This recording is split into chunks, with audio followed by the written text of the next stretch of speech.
Meu esposo, Kyle, e eu anunciamos que por fim estávamos grávidos. A sala explodiu em aplausos, risadas e abraços, menos uma pessoa. Minha irmã, Jessica, ficou parada, com o rosto tenso, e em seguida arremessou a taça de vinho contra a bancada de mármore. O som ecoou, e o clima de festa morreu na hora. Como você pôde fazer isso comigo? Gritou. Ah, sabe há quanto tempo tento ter um bebê?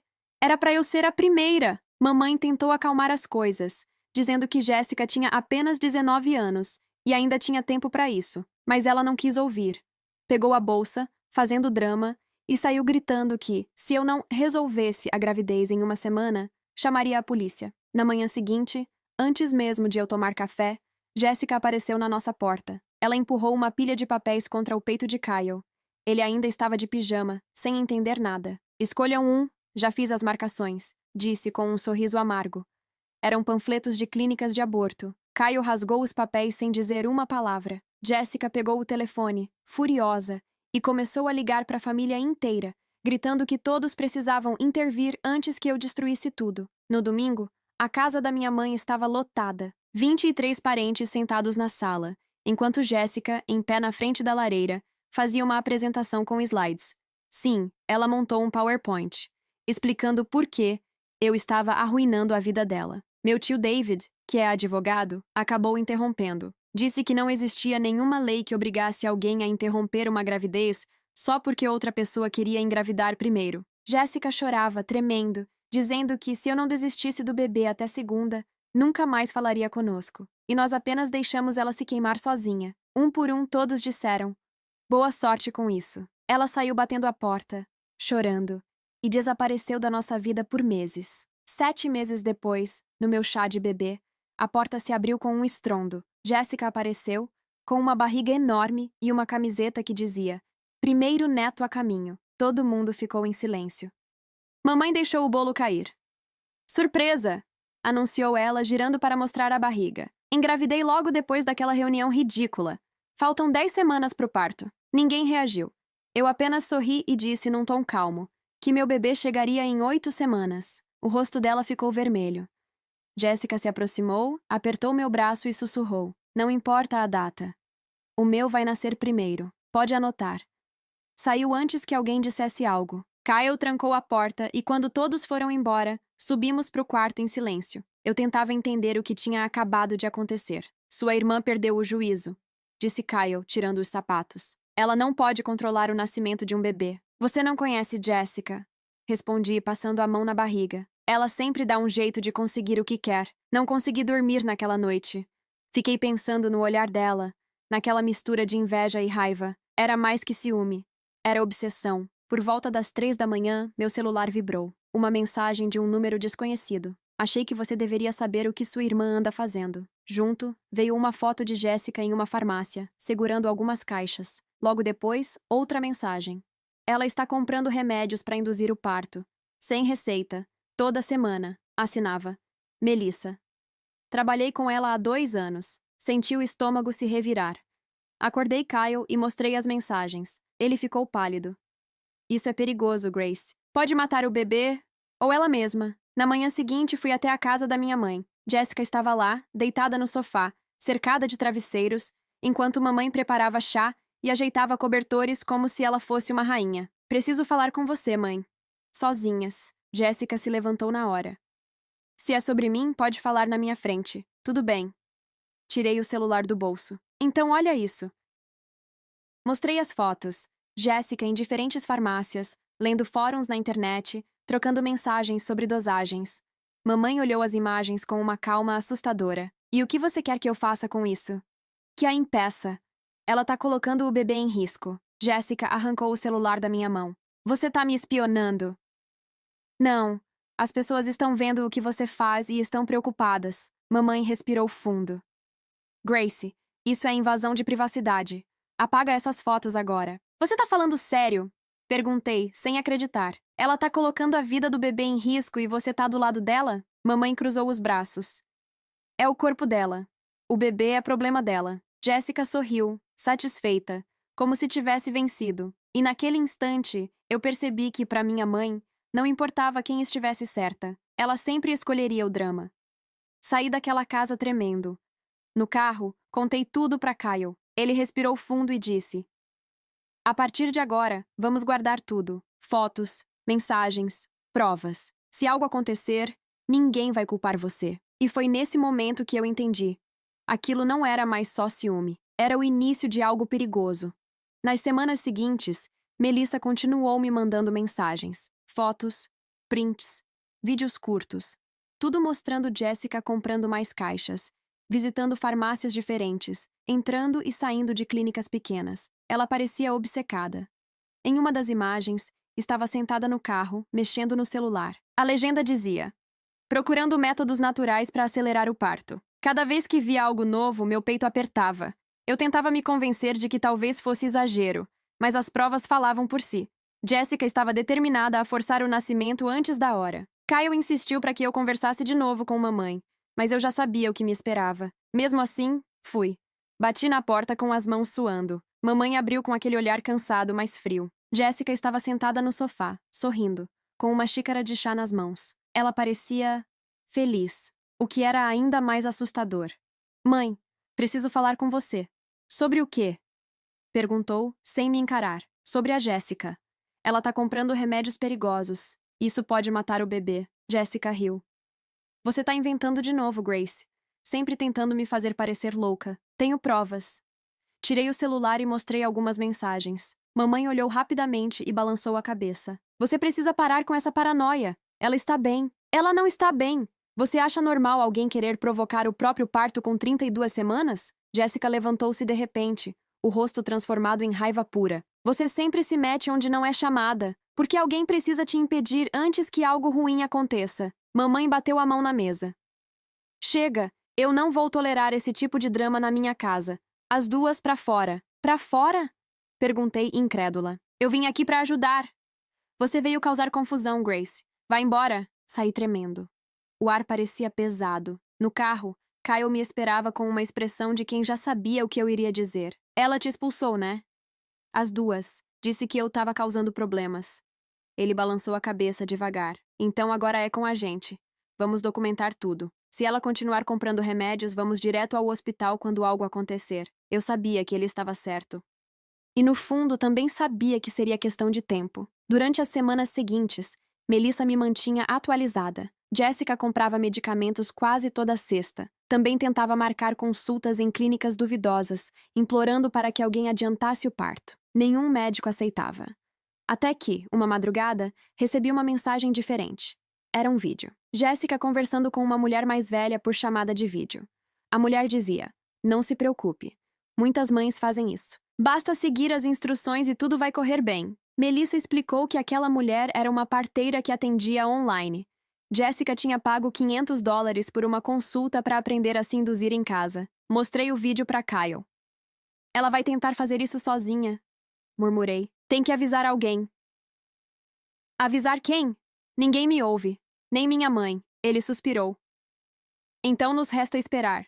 Mas se algo acontecer, a gente tem tudo documentado. 2 dias depois, às 4 da manhã, meu celular tocou. Um número desconhecido. Alô? A senhora é irmã de Jessica Miller? A voz era de uma mulher. Sim. Quem está falando? Aqui é a doutora Ramírez, do Hospital Geral. Sua irmã foi internada há 1 hora. Está em trabalho de parto prematuro, com complicações graves. Senti o chão sumir. Ela e o bebê estão bem? Não posso dar detalhes por telefone. Só liguei porque seu número estava na lista de emergência. Sua mãe já está a caminho. A ligação caiu e eu fiquei sentada, paralisada. Kyle acordou com meu choro. O que aconteceu, Jessica? Ela está no hospital. Ele levantou rápido. Vamos. Chegamos lá pouco depois das 6. O hospital estava silencioso, frio. Mamãe estava na sala de espera, chorando, com os olhos vermelhos. Assim que me viu, se levantou. Isso é culpa sua! Gritou. Você estressou sua irmã até ela entrar em trabalho de parto. Desculpa?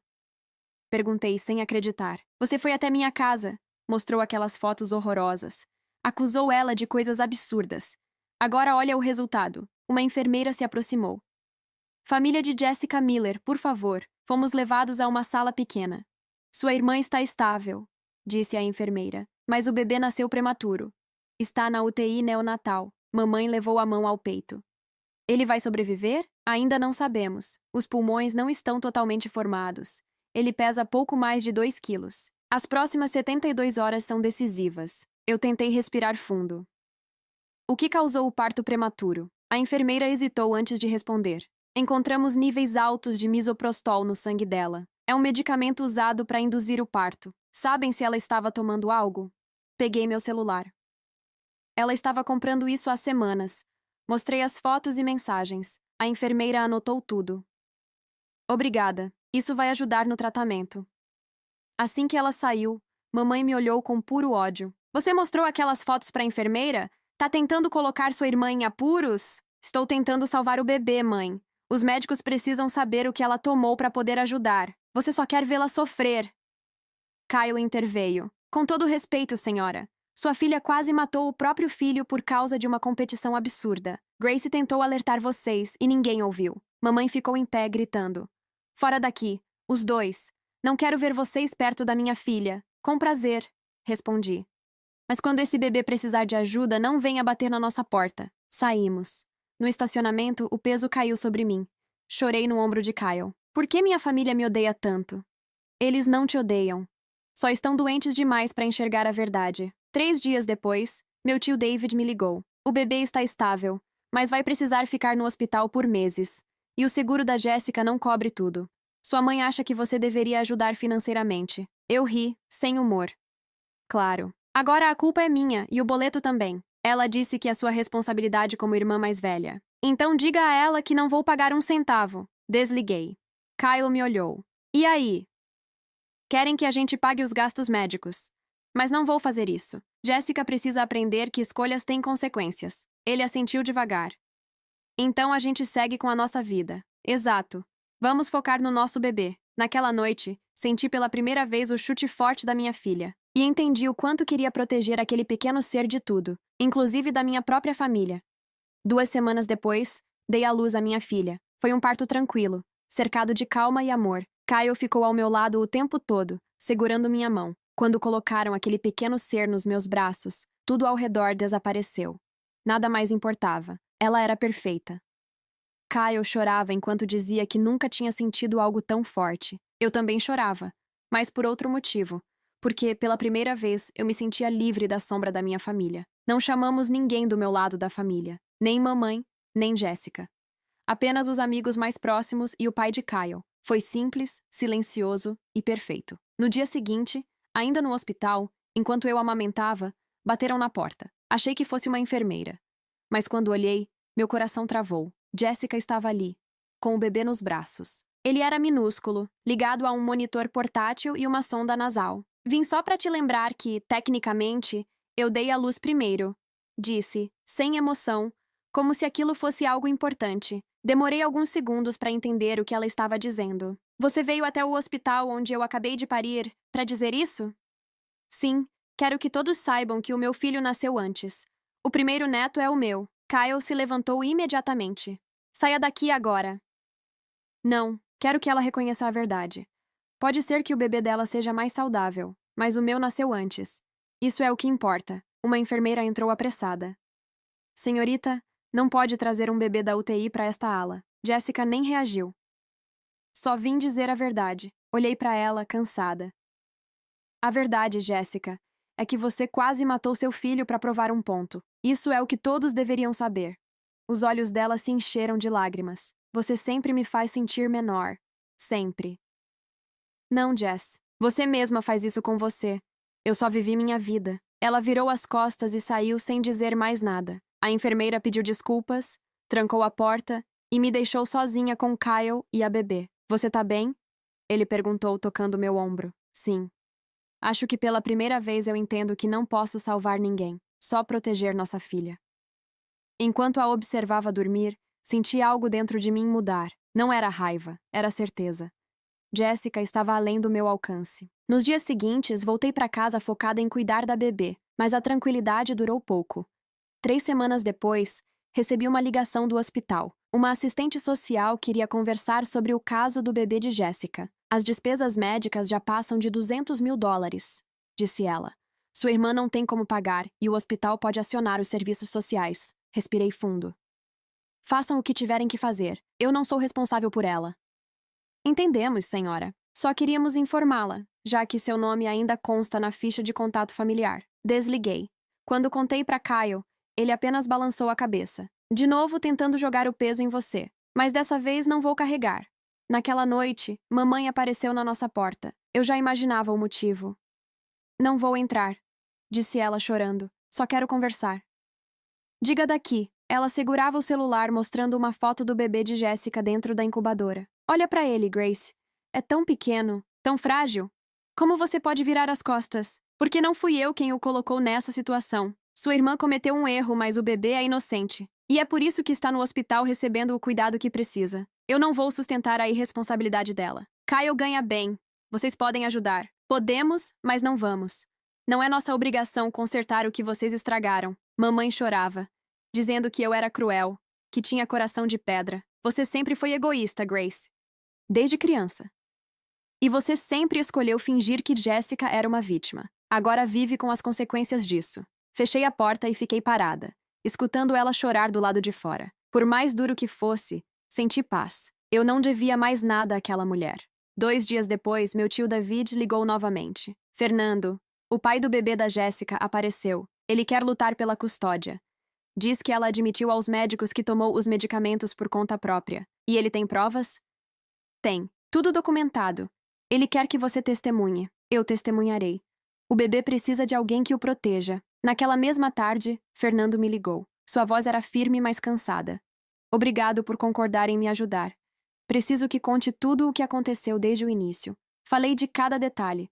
O anúncio da gravidez, a reação de Jéssica, as ameaças, as fotos, as mensagens, tudo. Ele ficou em silêncio por um tempo. Com isso e os relatórios médicos, o juiz vai entender. Eu não posso ficar calado. Aquele menino é meu filho. Quando desliguei, Kyle me olhou e perguntou: Você tá pronta para enfrentar sua família em um tribunal? Eu já enfrentei o pior. Agora só quero garantir que esse bebê tenha uma chance de viver longe da loucura que cresceu entre nós. Naquela noite, minha filha adormeceu em meus braços. Olhei para ela e prometi silenciosamente: Você nunca vai carregar o peso das escolhas deles. Eu vou quebrar esse ciclo. O dia da audiência chegou rápido demais. Eu não dormi na noite anterior. Revisei as mensagens, os prints, as fotos, tudo o que Melissa me enviara. Cada prova era uma lembrança do quanto Jéssica tinha se afundado na própria obsessão. Quando cheguei ao tribunal, Fernando já estava do lado de fora com seu advogado. Ele parecia exausto, mas decidido. Obrigado por vir, disse, apertando minha mão. Hoje é o dia em que tudo muda.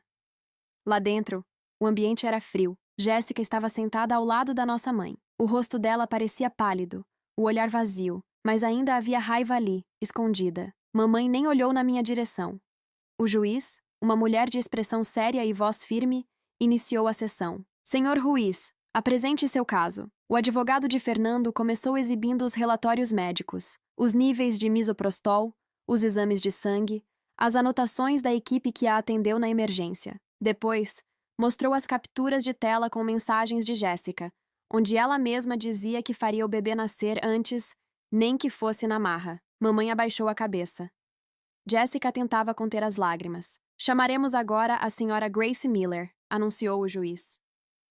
Caminhei até o centro da sala. Minhas mãos tremiam, mas eu respirei fundo. Por favor, conte o que presenciou, pediu o juiz. Expliquei tudo.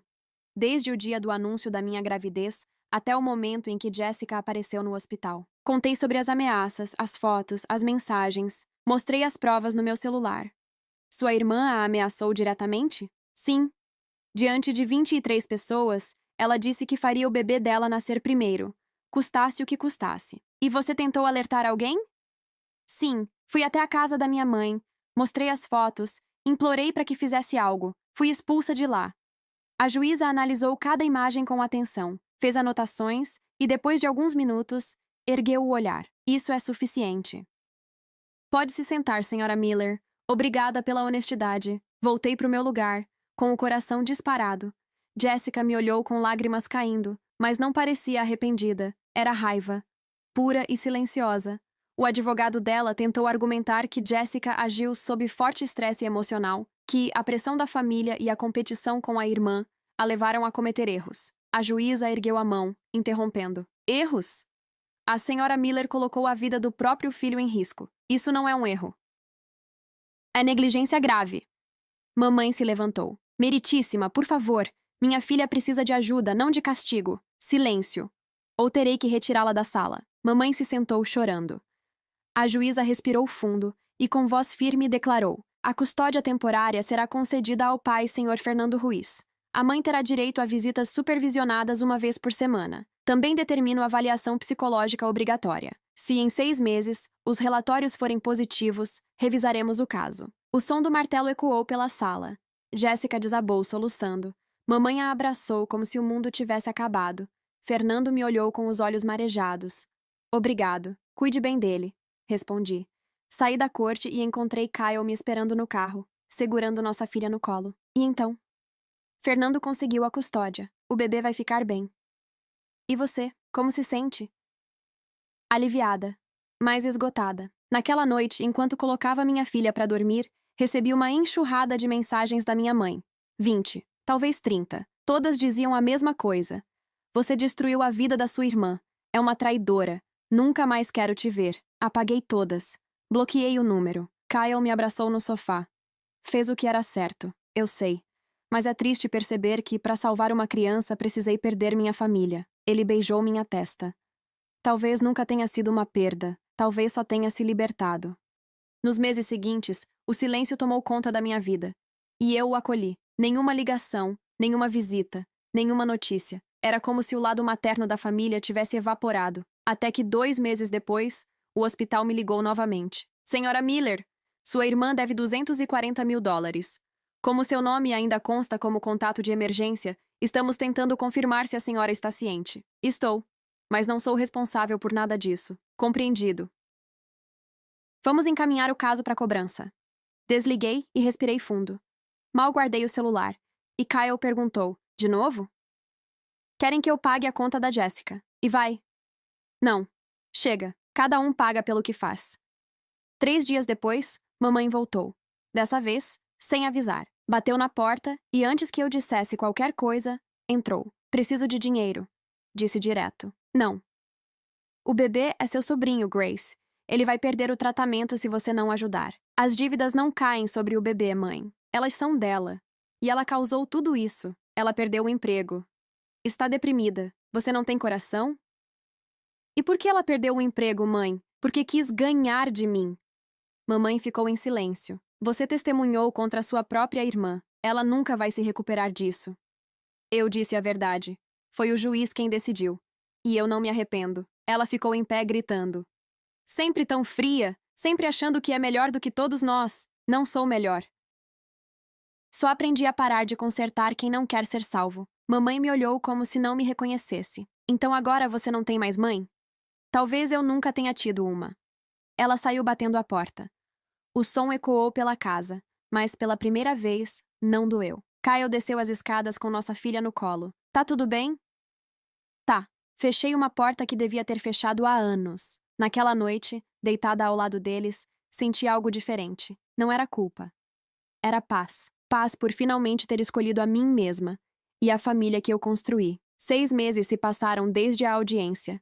Não recebi uma única mensagem de mamãe. Nenhuma tentativa de contato de Jéssica. Era como se eu tivesse deixado de existir para elas. E, sinceramente, isso me trouxe um tipo de paz que eu nunca tinha sentido. Fernando me mandava fotos do bebê de vez em quando. Ele estava crescendo bem, ganhando peso, com os olhos vivos e curiosos. Cada imagem me lembrava por que eu tinha feito o que fiz. Minha filha já engatinhava e balbuciava sons que pareciam palavras. Kyle dizia que cada risada dela era como apagar um pouco da dor do passado. E eu concordava.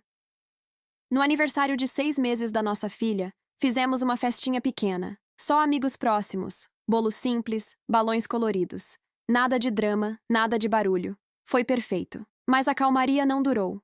Numa tarde de terça-feira, o interfone tocou.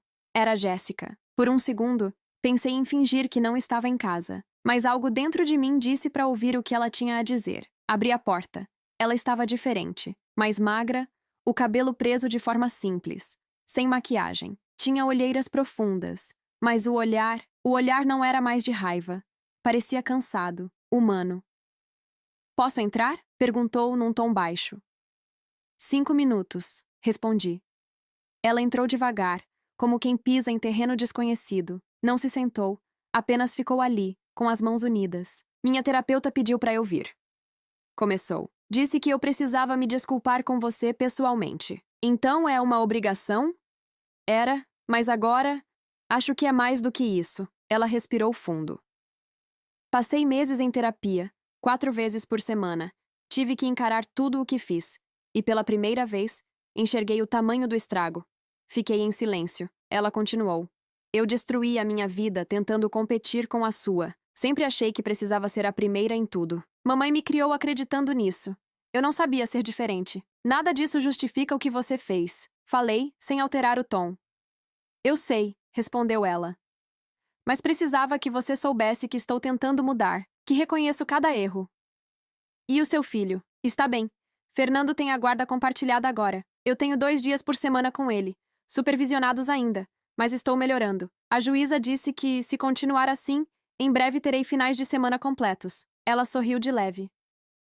Era um sorriso tímido, triste, mas real. E mamãe? Perguntei. Jéssica desviou o olhar. Não nos falamos há meses.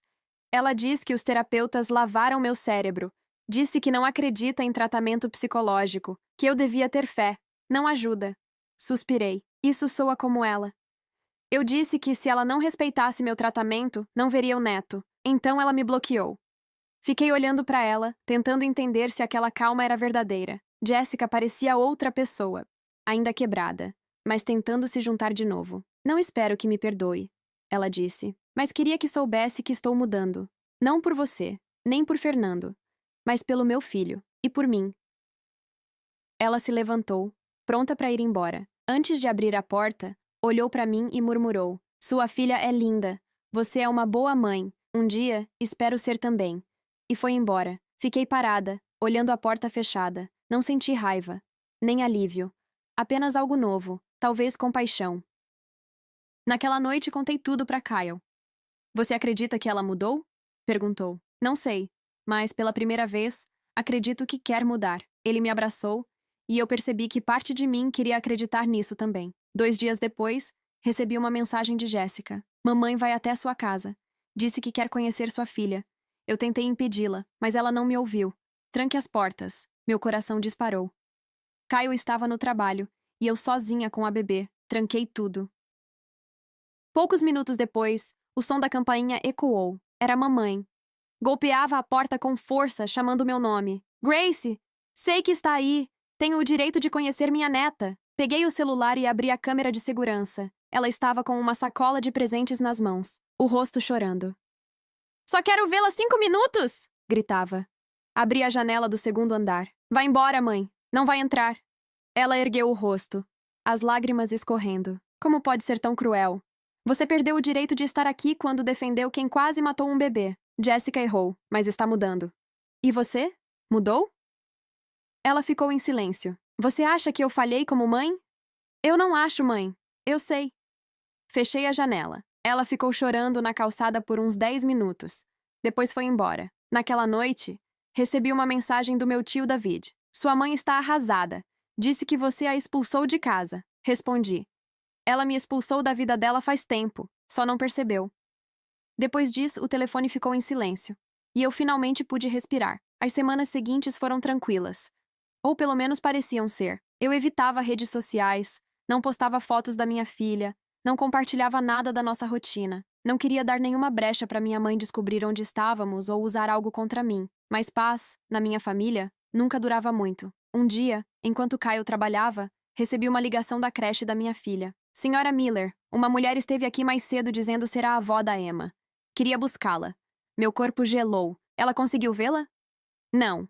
Pedimos identificação, e quando dissemos que ela não estava autorizada, a mulher ficou alterada. Disse que voltaria com um advogado. Meu coração começou a bater descompassado. Era ela. Mamãe tinha ido até a creche. Liguei para Kyle imediatamente. Ele saiu do trabalho e veio direto para casa. Naquela noite, conversamos com o diretor da creche, que prometeu reforçar a segurança e avisar caso algo assim acontecesse de novo. 2 dias depois, Kyle chegou em casa visivelmente irritado. Sua mãe foi até o meu trabalho. O quê? Apareceu lá perguntando sobre nossa filha. Disse que tinha o direito de ver a neta. O segurança precisou acompanhá-la até a saída. Senti um nó no estômago. Ela estava completamente fora de controle. Liguei para o tio David. Ela está me perseguindo, David. Foi até a creche da Emma. Agora apareceu no trabalho do Kyle. Isso passou dos limites.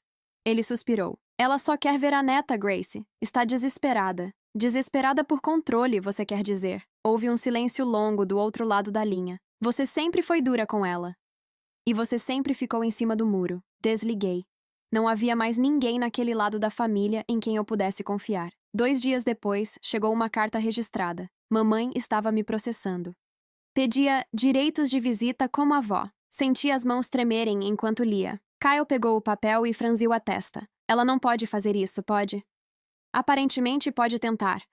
No dia seguinte, contratamos uma advogada, uma mulher calma e firme chamada Laura Martinez. Ela leu o processo e balançou a cabeça. Os chamados direitos de avós são difíceis de conseguir. Ela precisaria provar que tinha uma relação próxima com a criança. Mas vocês cortaram contato antes do nascimento, certo? Certo.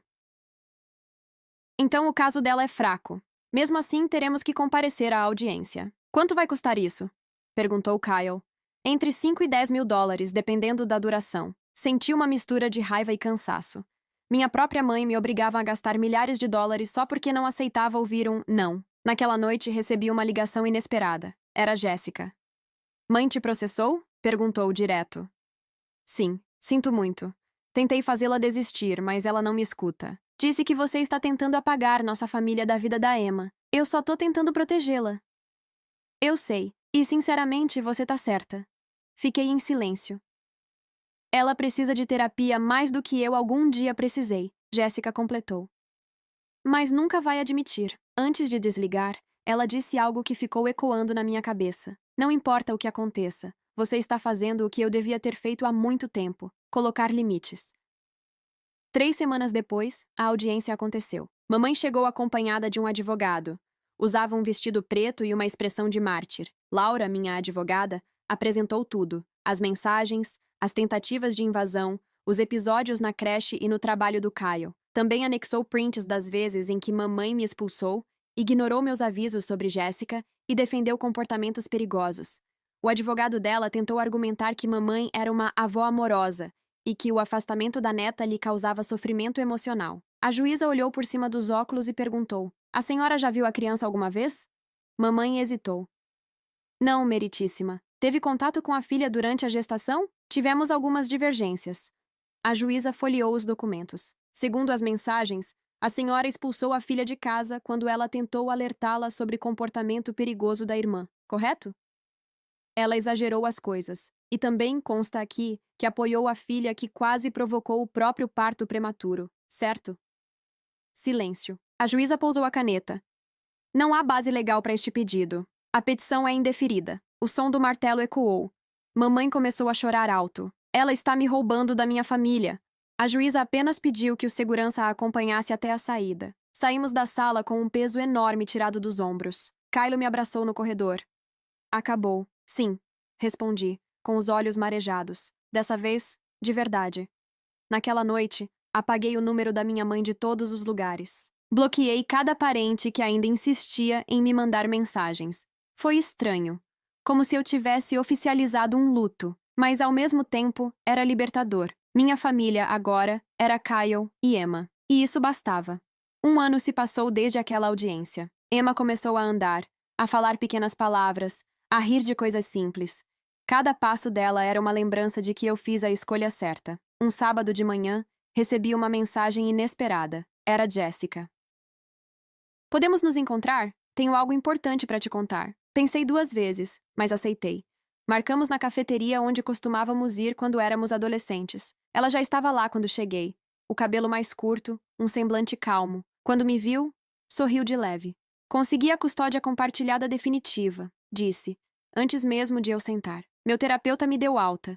E Fernando e eu conseguimos nos entender como pais. Fico feliz por você. Ela assentiu. Também queria que soubesse que não falo com mamãe há 6 meses. Disse a ela que, se não buscasse ajuda profissional, não poderia me ver nem ver o bebê. E o que ela fez? Nada. Disse que os terapeutas são um desperdício de dinheiro. Jéssica tirou um envelope da bolsa e empurrou para mim. Quero que leia isso. Dentro havia várias cartas, todas escritas por mamãe, endereçadas a Jéssica. Cada uma dizia o quanto eu era difícil, ingrata, distante, e como Jéssica era a filha perfeita. Fechei o envelope. Por que tá me mostrando isso? Porque você precisa saber que nunca foi culpa sua. Ela decidiu há muito tempo quem seria a boa e quem seria o problema. Nenhuma de nós teve uma mãe de verdade. Ficamos em silêncio por um tempo. Não sei se algum dia vou te perdoar, Jess, confessei. Eu sei, mas só de você estar aqui já é mais do que eu esperava. Antes de ir embora, ela pediu para ver uma foto da Emma. Mostrei. Ela é linda, disse sorrindo. Você é uma boa mãe. Tento ser, e eu também estou tentando. Nos despedimos sem promessas, mas com um respeito novo, uma paz silenciosa que nunca tivemos antes. 2 meses depois daquele encontro com Jéssica, recebi uma ligação inesperada do meu tio David. A voz dele soava estranhamente calma, como quem se prepara para dar uma notícia difícil. Sua mãe teve um pequeno derrame. Está internada, mas consciente. Está pedindo para te ver. Por um instante, senti o coração apertar. Parte de mim quis largar tudo e ir. A outra parte, a que aprendeu a sobreviver, ficou em silêncio. Não vou, respondi, firme. Grace é sua mãe. É a mulher que me fez duvidar de mim mesma durante toda a vida. Você pode se arrepender depois. Ou posso finalmente manter o que decidi. Paz. Desliguei. Durante dias pensei naquilo. Kyle não disse nada. Só me observava. Até que, uma noite, falou. Você não precisa provar nada pra ninguém. Se decidir não ir, tá tudo bem. Eu sei. Acho que só queria que ela tivesse se arrependido antes de ser tarde. Mamãe se recuperou semanas depois. Fiquei sabendo por David. Não respondeu minhas mensagens. E eu também não mandei mais nada. 3 meses depois, recebi uma carta certificada. Era o testamento dela. Metade de tudo que tinha seria minha. A outra metade, de Jéssica. Liguei pro advogado responsável e disse: quero abrir mão da minha parte. Tudo deve ir para minha irmã. Ele se espantou. Tem certeza? Absoluta. Não quero nada que venha dela. Assinei os documentos e mandei. Naquela noite, mandei mensagem para Jéssica. Renunciei à minha parte da herança. Tudo é seu. Use para cuidar do seu filho. Ela demorou quase 1 hora para responder. Você não precisava fazer isso. Já está feito. Obrigada. E me desculpa por tudo. Não respondi. Só deixei a conversa ali, encerrada, como um ponto final que eu esperava há anos. Nos dias seguintes, a vida seguiu num ritmo sereno. Emma aprendeu a correr, a falar frases curtas. Dizia mamãe e papai o tempo todo. A cada vez que ela me chamava, era como se o mundo ficasse leve. Certa noite, enquanto a colocava para dormir, ela me olhou com aqueles olhos enormes e disse: te amo, mamãe. Sorri, com o coração cheio. Também te amo, meu amor. Naquele instante, entendi o que realmente significava romper um ciclo. Não era sobre vingança, nem sobre mostrar quem estava certa. Era sobre criar algo novo, diferente, saudável. Minha filha nunca precisaria competir por amor. Nunca seria comparada, diminuída ou usada como peça num jogo emocional. Ela seria amada simplesmente por existir. E enquanto a observava dormir, soube que tinha vencido. Não a minha irmã, nem minha mãe, mas o peso de uma história que eu não deixei me definir. Agora, quando penso em Jéssica, sinto apenas compreensão. Ela ainda me manda fotos do filho de vez em quando. Ele está crescendo forte, saudável. Ela parece realmente diferente. Talvez ainda carregue culpas, mas está tentando. Quanto à minha mãe, nunca mais a vi. Às vezes me pergunto se ela pensa em nós. Se sente falta, mas se sente, nunca disse. E tudo bem. Nem toda ferida precisa ser reaberta para cicatrizar. Fechei o livro da minha infância e comecei outro. Um onde amor não é controle, onde maternidade não é culpa, e onde paz é finalmente uma escolha. A minha.